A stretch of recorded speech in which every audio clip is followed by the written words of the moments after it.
ആദിയിൽ വചനമുണ്ടായിരുന്നു, വചനം ദൈവത്തോടു കൂടിയായിരുന്നു, വചനം ദൈവമായിരുന്നു. അവൻ ആദിയിൽ ദൈവത്തോടു കൂടിയായിരുന്നു.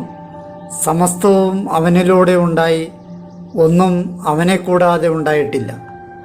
അവനിൽ ജീവനുണ്ടായിരുന്നു, ആ ജീവൻ മനുഷ്യരുടെ വെളിച്ചമായിരുന്നു. ആ വെളിച്ചം ഇരുളിൽ പ്രകാശിക്കുന്നു, അതിനെ കീഴടക്കുവാൻ ഇരുളിന് കഴിഞ്ഞില്ല. തൻ്റെ പ്രബോധനങ്ങളാൽ നമ്മെ ജ്ഞാനികളാക്കുന്ന സകലത്തിൻ്റെയും നാഥനായ ദൈവം വാഴ്ത്തപ്പെട്ടവനാകട്ടെ. ഞങ്ങളുടെ കർത്താവായ ദൈവമേ, അങ്ങയുടെ ജീവദായകവും ദൈവീകവുമായ തിരുവചനങ്ങളുടെ മധുരസ്വരം ശ്രവിക്കുന്നതിനും ഗ്രഹിക്കുന്നതിനും ഞങ്ങളുടെ ബുദ്ധിയെ പ്രകാശിപ്പിക്കണമേ. അങ്ങയുടെ വിശുദ്ധമായ പ്രബോധനത്താൽ ഞങ്ങളെ ജ്ഞാനികളാക്കണമേ. ഞങ്ങളുടെ ഇരുളടഞ്ഞ ജീവിതത്തെ അങ്ങയുടെ വചന വെളിച്ചത്താൽ പ്രകാശിപ്പിക്കണമേ. അങ്ങയുടെ വചനങ്ങളാൽ ഞങ്ങളുടെ മനസ്സിനെ ജ്വലിപ്പിക്കണമേ. ആമേൻ. ഒരു വർഷം കൊണ്ട് വിഷയാടിസ്ഥാനത്തിലുള്ള സമ്പൂർണ്ണ ബൈബിൾ വായന 162 ദിവസം. ഇസ്രായേൽ വിഭജിക്കപ്പെടുന്നു. ഇന്നേ ദിവസം നമ്മൾ രാജാക്കന്മാരുടെ 1-ാം പുസ്തകം 12-ാം അധ്യായം, ദിനവൃത്താന്തങ്ങളുടെ 2-ാം പുസ്തകം 10-ഉം 11-ഉം അധ്യായങ്ങൾ, ഉത്തമഗീതം 1-ാം അധ്യായം എന്നിവ വായിക്കുന്നു. സോളമൻ രാജാവിൻ്റെ മരണശേഷം ഇസ്രായേൽ രാജ്യം വിഭജിക്കപ്പെടുന്നതും ജനം വിഗ്രഹാരാധനയിലേക്ക് തിരിയുന്ന സാഹചര്യങ്ങളുണ്ടാകുന്നതുമായി ബന്ധപ്പെട്ട വചനഭാഗങ്ങളാണ് ഇന്ന് നാം ശ്രവിക്കുന്നത്. നമ്മുടെ ജീവിതത്തിലെ പ്രധാനപ്പെട്ട തീരുമാനങ്ങൾ എടുക്കുന്നത് പരിശുദ്ധാത്മാവിനോട് ആലോചന ചെയ്തു വേണമെന്നും ആരെയും ഭാരപ്പെടുത്താത്ത, ആർക്കും ഭാരമാവാത്ത, ആരുടെയും മുഖത്തിൻ്റെ ഭാരം വർദ്ധിപ്പിക്കാത്തവരാക്കി നമ്മളെ മാറ്റണമേ എന്ന് പ്രാർത്ഥിക്കാനും തിരുവചനം നമ്മെ പ്രചോദിപ്പിക്കുന്നു. രാജാക്കന്മാരുടെ 1-ാം പുസ്തകം 12-ാം അധ്യായം. രാജ്യം വിഭജിക്കപ്പെടുന്നു. റഹോബോവാം ഷെക്കമിലേക്ക് ചെന്നു. എന്തെന്നാൽ അവനെ രാജാവാക്കുന്നതിന് ഇസ്രായേൽ മുഴുവൻ ഷെക്കമിൽ എത്തിയിരുന്നു. സോളമൻ രാജാവിൻ്റെ പക്കൽ നിന്ന് ഒളിച്ചോടി അതുവരെ ഈജിപ്തിലായിരുന്ന നെബാത്തിൻ്റെ പുത്രനായ ജെറോബോവാം അത് കേട്ടു. അപ്പോൾ അവൻ ഈജിപ്തിൽ താമസിക്കുകയായിരുന്നു. അവർ അവനെ ആളയച്ച് വിളിച്ചു. ജെറോബോവാമും ഇസ്രായേൽ സഭ മുഴുവനും വന്ന് റഹോബോവാമിനോട് ഇപ്രകാരം സംസാരിച്ചു: അങ്ങയുടെ പിതാവ് ഞങ്ങളുടെ നുകം ഭാരമുള്ളതാക്കി. അങ്ങിപ്പോൾ അങ്ങയുടെ പിതാവിൻ്റെ കഠിന ജോലിയും അവൻ ഞങ്ങളുടെ മേൽ ചുമത്തിയ ഭാരമുള്ള നുകവും ലഘൂകരിക്കുക. എങ്കിൽ ഞങ്ങൾ അങ്ങയെ സേവിക്കാം. അവൻ അവരോട് പറഞ്ഞു: നിങ്ങൾ പോയി 3 ദിവസത്തിന് ശേഷം എൻ്റെ പക്കൽ മടങ്ങി വരുവിൻ. അപ്പോൾ ജനം പോയി. റഹോബോവാം രാജാവ് തൻ്റെ പിതാവായ സോളമൻ്റെ ജീവിതകാലത്ത് അവൻ്റെ പക്കൽ നിന്നിരുന്ന ശ്രേഷ്ഠന്മാരോട് ഇപ്രകാരം ഉപദേശം തേടി: ഈ ജനത്തിന് ഒരു മറുപടി നൽകേണ്ടതിന് എന്താണ് നിങ്ങൾക്ക് അഭിപ്രായപ്പെടാനുള്ളത്? അവർ അവനോട് ഇപ്രകാരം പറഞ്ഞു: അങ്ങ് ഇന്ന് ഈ ജനത്തിന് ദാസനായിരിക്കുകയും അവരെ സേവിക്കുകയും അവർക്ക് മറുപടി നൽകി അവരുമായി നല്ല കാര്യങ്ങൾ സംസാരിക്കുകയും ചെയ്താൽ അവർ എക്കാലത്തും അങ്ങയുടെ ദാസന്മാരായിരിക്കും. എന്നാൽ തന്നെ ഉപദേശിച്ച ശ്രേഷ്ഠന്മാരുടെ ഉപദേശം അവഗണിച്ച് അവൻ തന്നോടൊത്ത് വളർന്ന തൻ്റെ മുമ്പിൽ നിന്നിരുന്ന യുവാക്കന്മാരോട് ആലോചിച്ചു. അവൻ അവരോട് ചോദിച്ചു: അങ്ങയുടെ പിതാവ് ഞങ്ങളുടെ മേൽ ചുമത്തിയ നുകത്തിൽ നിന്ന് ലഘൂകരണമുണ്ടാകണം എന്ന് പറയുന്ന ഈ ജനത്തിന് നമ്മൾ എന്തു കാര്യം ഉത്തരമായി നൽകണമെന്നാണ് നിങ്ങൾ ഉപദേശിക്കുന്നത്? തന്നോടൊപ്പം വളർന്ന യുവാക്കൾ അവനോട് ഇപ്രകാരം സംസാരിച്ചു: അങ്ങയുടെ പിതാവ് ഞങ്ങളുടെ നുകത്തിൻ്റെ ഭാരം കൂട്ടി അങ്ങ് ഞങ്ങളുടെ നുകം ലഘൂകരിക്കണം എന്നാവശ്യപ്പെട്ട ഈ ജനത്തോട് അങ്ങ് ഇങ്ങനെ സംസാരിക്കണം. അങ്ങ് അവരോട് ഇങ്ങനെ തന്നെ പറയണം: എൻ്റെ ചെറുവിരൽ എൻ്റെ പിതാവിൻ്റെ അരക്കെട്ടിനേക്കാൾ മുഴുപ്പുള്ളതാണ്. ഇതാ, എൻ്റെ പിതാവ് നിങ്ങളുടെ മേൽ ഭാരമുള്ള നുകം ചുമത്തിയിരുന്നു. ഞാൻ നിങ്ങളുടെ നുകത്തോട് ഇനിയും ഭാരം കൂട്ടും. എൻ്റെ പിതാവ് നിങ്ങളെ ചാട്ടകൾ കൊണ്ട് ശിക്ഷിച്ചിരുന്നു, എന്നാൽ ഞാൻ നിങ്ങളെ തേളുകൾ കൊണ്ട് ശിക്ഷിക്കും. 3-ാം ദിവസം എൻ്റെ പക്കൽ വരുവിൻ എന്ന് രാജാവ് പ്രഖ്യാപിച്ചതനുസരിച്ച് ജെറോബോവാമും ജനം മുഴുവനും 3-ാം ദിവസം റഹോബോവാമിൻ്റെ അടുക്കൽ വന്നു. അവനെ ഉപദേശിച്ച ശ്രേഷ്ഠന്മാരുടെ അഭിപ്രായം അവഗണിച്ച് രാജാവ് ജനത്തോട് പരുഷമായി മറുപടി പറഞ്ഞു. യുവാക്കളുടെ ഉപദേശമനുസരിച്ച് അവൻ ഇപ്രകാരം പ്രഖ്യാപിച്ചു: എൻ്റെ പിതാവ് നിങ്ങളുടെ നുകം ഭാരമുള്ളതാക്കിയിരുന്നു. ഞാൻ നിങ്ങളുടെ നുകത്തോട് ഇനിയും ഭാരം കൂട്ടും. എൻ്റെ പിതാവ് നിങ്ങളെ ചാട്ടകൾ കൊണ്ട് ശിക്ഷിച്ചിരുന്നു, എന്നാൽ ഞാൻ നിങ്ങളെ തേളുകളെ കൊണ്ട് ശിക്ഷിക്കും. അങ്ങനെ രാജാവ് ജനത്തെ ശ്രവിച്ചില്ല. യഥാർത്ഥത്തിൽ നെബാത്തിൻ്റെ മകനായ ജെറോബോവാമിനോട് ഷീലോൻകാരനായ അഹിയാമു മുഖേന കർത്താവ് അരുൾ ചെയ്തിരുന്ന അവിടുത്തെ വചനം നിവൃത്തിയാകുന്നതിന് കർത്താവിൻ്റെ പക്കൽ നിന്നായിരുന്നു ഈ സംഭവവികാസം. രാജാവ് തങ്ങളെ ശ്രവിക്കുന്നില്ല എന്ന് ഇസ്രായേൽ മുഴുവൻ കണ്ടപ്പോൾ ജനം രാജാവിനോട് ഇക്കാര്യത്തിൽ ഇപ്രകാരം മറുപടി പറഞ്ഞു: ഞങ്ങൾക്ക് ദാവീദിൽ എന്ത് ഓഹരി? ജസ്സയുടെ പുത്രനിൽ അവകാശവുമില്ല. ഇസ്രായേലെ, നിൻ്റെ കൂടാരങ്ങളിലേക്ക് ദാവീദെ, ഇപ്പോൾ നീ നിൻ്റെ വീട് നോക്കിക്കൊള്ളുക. അപ്പോൾ ഇസ്രായേൽ തൻ്റെ കൂടാരങ്ങളിലേക്ക് പോയി. യൂദാ നഗരങ്ങളിൽ വസിച്ചിരുന്ന ഇസ്രായേല്യരുടെ മേൽ റഹോബോവാം രാജാവായി. റഹോബോവാം രാജാവ് അടിമപ്പണിയുടെ മേലാളനായ അദോറാമിനെ അയച്ചു. ഇസ്രായേൽ മുഴുവൻ അവനെ കല്ലെറിഞ്ഞു. അവൻ മരിച്ചു.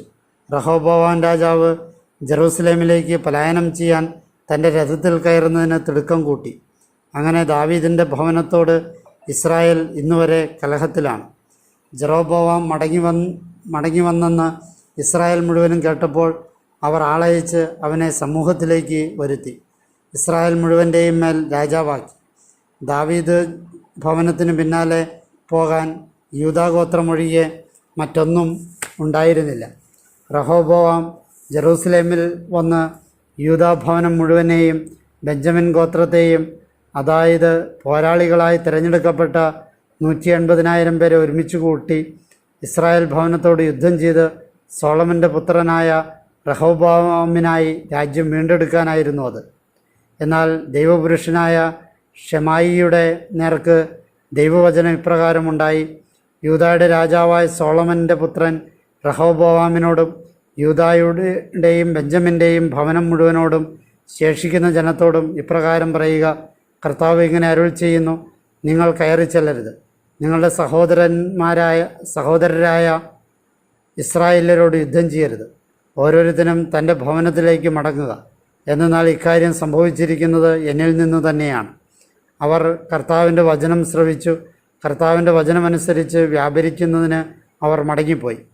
ജെറോബോവാം കർത്താവിൽ നിന്ന് അകലുന്നു. ജെറോബോവാം എഫ്രായിം മലയിൽ ഷെഖേം പുനർനിർമ്മിച്ച് അവിടെ വസിച്ചു. പിന്നീട് അവൻ അവിടെ നിന്ന് പുറപ്പെട്ട് പെനുവേലും പണിതു. ജെറോബോവാം ആത്മഹത്യം ചെയ്തു. ഇപ്പോൾ ദാവീദിൻ്റെ ഭവനത്തിലേക്ക് രാജ്യം തിരികെ പോകും.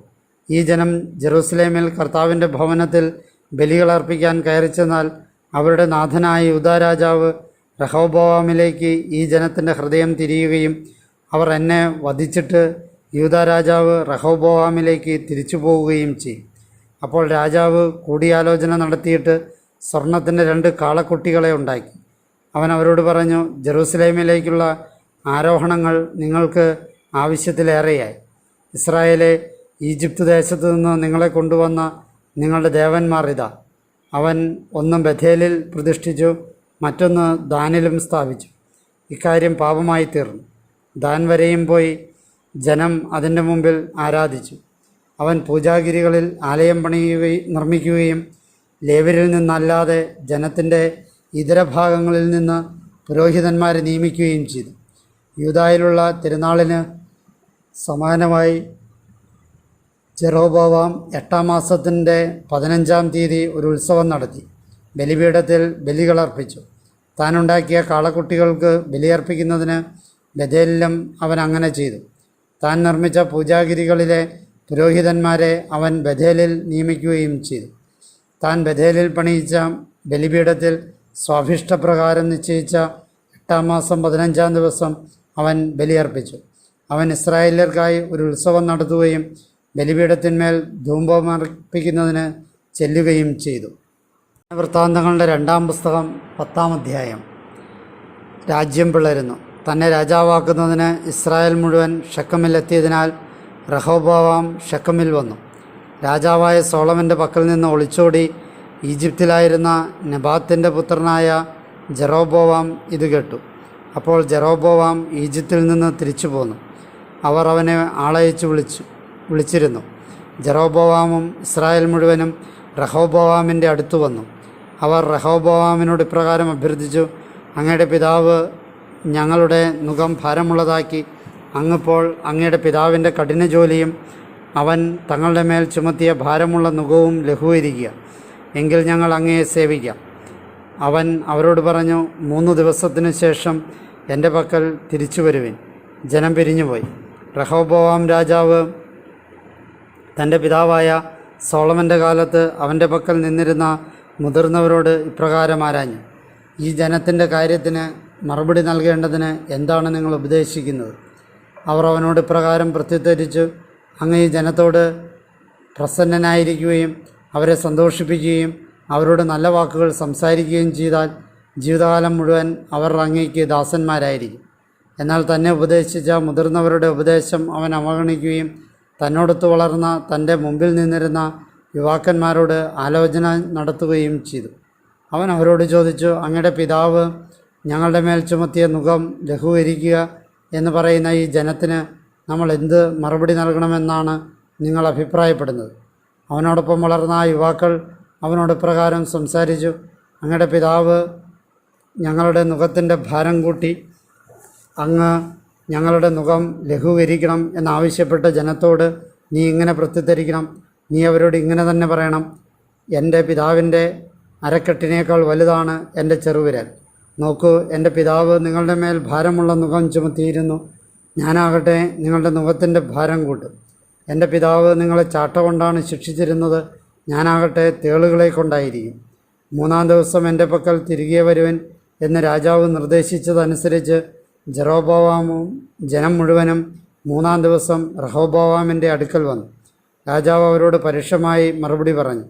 റഹോബോവാം രാജാവ് മുതിർന്നവരുടെ ഉപദേശം അവഗണിച്ചിരുന്നു. യുവാക്കളുടെ ഉപദേശമനുസരിച്ച് അവൻ ഇപ്രകാരം പ്രഖ്യാപിച്ചു: ഞാൻ നിങ്ങളുടെ നുകം ഭാരമുള്ളതാക്കും. ഞാൻ ഇനിയും അത് വർദ്ധിപ്പിക്കും. എൻ്റെ പിതാവ് നിങ്ങളെ ചാട്ട കൊണ്ടാണ് ശിക്ഷിച്ചിരുന്നത്. ഞാനാകട്ടെ തേളുകളെ കൊണ്ടായിരിക്കും. രാജാവ് ജനത്തെ ശ്രവിച്ചില്ല. എന്തെന്നാൽ നെബാത്തിൻ്റെ മകനായ ജെറോബോവാമിനോട് ഷീലേൻകാരനായ അഹിയ വഴി കർത്താവ് അരുൾ ചെയ്ത തൻ്റെ വചനം നിവൃത്തിയാകേണ്ടതിന് ദൈവത്തിൽ നിന്നാണ് ഇപ്രകാരം സംഭവിച്ചത്. രാജാവ് ഇസ്രായേൽ മുഴുവനെയും ശ്രവിക്കാതായപ്പോൾ ജനം രാജാവിനോട് ഇപ്രകാരം പ്രത്യുത്തരിച്ചു: ഞങ്ങൾക്ക് ദാവീദിൽ എന്ത് ഓഹരി? ജസ്സയുടെ പുത്രനിൽ അവകാശവുമില്ല. ഇസ്രായേലെ ഓരോ ആളും നിൻ്റെ കൂടാരങ്ങളിലേക്ക്. ദാവീദേ, ഇപ്പോൾ നീ നിൻ്റെ വീട് നോക്കിക്കൊള്ളുക. ഇസ്രായേലാകെ തൻ്റെ കൂടാരങ്ങളിലേക്ക് പോയി. യൂദാ നഗരങ്ങളിൽ വസിച്ചിരുന്ന ഇസ്രായേലരും ഉണ്ടായിരുന്നു. അവരുടെ മേൽ റഹോബോവാമാണ് രാജാവായിരുന്നത്. അടിമകളുടെ മേൽനോട്ടമുണ്ടായിരുന്ന ഹദോറാമിനെ റഹോബോവാം രാജാവ് അവരുടെ പക്കലേക്ക് അയച്ചു. അവനെ ഇസ്രായേല്യർ കല്ലെറിഞ്ഞു. അവൻ മരിച്ചു. റഹോബോവാം രാജാവ് ജെറൂസലേമിലേക്ക് പലായനം ചെയ്യാൻ തൻ്റെ രഥത്തിൽ കയറുന്നതിന് തിടുക്കം കൂട്ടി. അങ്ങനെ ദാവീദിൻ്റെ ഭവനത്തോട് ഇന്നുവരെ ഇസ്രായേൽ കലഹത്തിലാണ്. വൃത്താന്തങ്ങളുടെ 2-ാം പുസ്തകം 11-ാം അധ്യായം. റഹോബോവാം ജെറൂസലേമിലെത്തി. എന്നിട്ട് ഇസ്രായേലുമായി യുദ്ധം ചെയ്ത് രാജ്യം റഹോബോവാമിനായി തിരിച്ചുപിടിക്കുവാൻ യൂദാഭവനത്തിലെയും ബെഞ്ചമിനിലെയും തിരഞ്ഞെടുക്കപ്പെട്ട 1,80,000 യോദ്ധാക്കളെ വിളിച്ചുകൂട്ടി. എന്നാൽ ദൈവപുരുഷനായ ഷെമായിക്ക് ഇപ്രകാരം കർത്താവിൻ്റെ അരുളപ്പാടുണ്ടായി: സോളമൻ്റെ പുത്രനും യൂദാ രാജാവുമായ റഹോബോവാമിനോടും യൂദായിലും ബെഞ്ചമിനിലുമുള്ള എല്ലാ ഇസ്രായേലരോടും ഇപ്രകാരം പറയുക: നിങ്ങൾ പുറപ്പെടുകയോ നിങ്ങളുടെ സഹോദരനോട് യുദ്ധം ചെയ്യുകയോ അരുത്. ഓരോരുത്തരും തൻ്റെ ഭവനത്തിലേക്ക് മടങ്ങുക. കാരണം ഇക്കാര്യം സംഭവിച്ചത് എന്നിൽ നിന്നാണെന്ന് കർത്താവ് അരുൾ ചെയ്യുന്നു. അവർ കർത്താവിൻ്റെ വചനങ്ങൾ കേൾക്കുകയും ജെറോബോവാമിനോട് യുദ്ധം ചെയ്യുന്നതിൽ നിന്ന് പിന്തിരിയുകയും ചെയ്തു. റഹോബോവാം ജെറൂസലേമിൽ പാർക്കുകയും യൂദായിൽ സുരക്ഷിത നഗരങ്ങൾ പണിയുകയും ചെയ്തു. അവൻ ബെത്ലേഹം, യത്താം, തെക്കോവ എന്നിവ പണിതു. കൂടാതെ ബെത്സൂർ, സൊക്കോ, അതുല്ലാം, ഗത്ത്, മരേഷ, സീഫ്, അദോരായം, ലാഹിഷ്, അസേക്ക, സോറ, അയ്യലോൻ, ഹെബ്രോൺ എന്നിവയും യൂദായിലെയും ബെഞ്ചമിനിലെയും കോട്ട നഗരങ്ങളാണിവ. അവൻ കോട്ടകൾ സുശക്തമാക്കി. അവയിൽ അധിപന്മാരെ നിയോഗിച്ചു. കൂടാതെ ഭക്ഷ്യവസ്തുക്കളുടെയും എണ്ണയുടെയും വീഞ്ഞിൻ്റെയും സംഭരണശാലകളും ഓരോ പട്ടണത്തിലും കുന്തങ്ങളും പരിചകളും ക്രമപ്പെടുത്തി. അവൻ അവയെ വളരെയധികം ബലപ്പെടുത്തി. യൂദായും ബെഞ്ചമിനും അവൻ്റെ കൂടെ ഉണ്ടായിരുന്നു. ഇസ്രായേൽ മുഴുവനും ഉണ്ടായിരുന്ന പുരോഹിതന്മാരും ലേവായരും തങ്ങൾ വസിച്ചിരുന്ന എല്ലാ ഭാഗങ്ങളിൽ നിന്ന് അവൻ്റെ പക്കൽ സ്വമേധയാ എത്തിച്ചേർന്നു. കർത്താവിനുള്ള പുരോഹിത ശുശ്രൂഷയിൽ നിന്ന് ലേവായരെ ജെറോബോവാമും അയാളുടെ പുത്രന്മാരും പുറന്തള്ളിയതിനാലാണ് അവർ തങ്ങൾക്ക് പൊതുവായുണ്ടായിരുന്ന പ്രദേശങ്ങളും അവകാശവസ്തുക്കളും ഉപേക്ഷിച്ച് യൂദായിലേക്കും ജെറൂസലേമിലേക്കും വന്നത്. അയാൾ പൂജാഗിരികൾക്കു വേണ്ടിയും ദുർഭൂതങ്ങൾക്കു വേണ്ടിയും താനുണ്ടാക്കിയ കാളക്കുട്ടികൾക്കു വേണ്ടിയും പുരോഹിതന്മാരെ തനിക്കായി നിയമിച്ചിരുന്നു.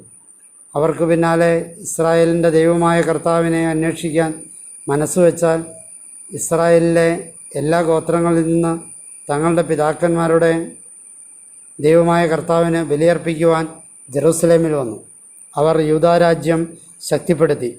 3 വർഷക്കാലം ദാവീദിൻ്റെയും സോളമൻ്റെയും മാർഗത്തിൽ വ്യാപരിച്ചുകൊണ്ട് അവർ സോളമൻ്റെ പുത്രൻ റഹോബോവാമിനെ ആ 3 വർഷക്കാലത്തേക്ക് പ്രബലനാക്കി. ദാവീദിൻ്റെ പുത്രനായ എറിമോത്തിൻ്റെ പുത്രി മഹലത്തിനെ റഹോബോവാം ഭാര്യയായി സ്വീകരിച്ചു. അവൾ ജസ്സയുടെ പുത്രനായ എലിയാബിൻ്റെ പുത്രി അബിഹായിലിൻ്റെ പുത്രിയായിരുന്നു.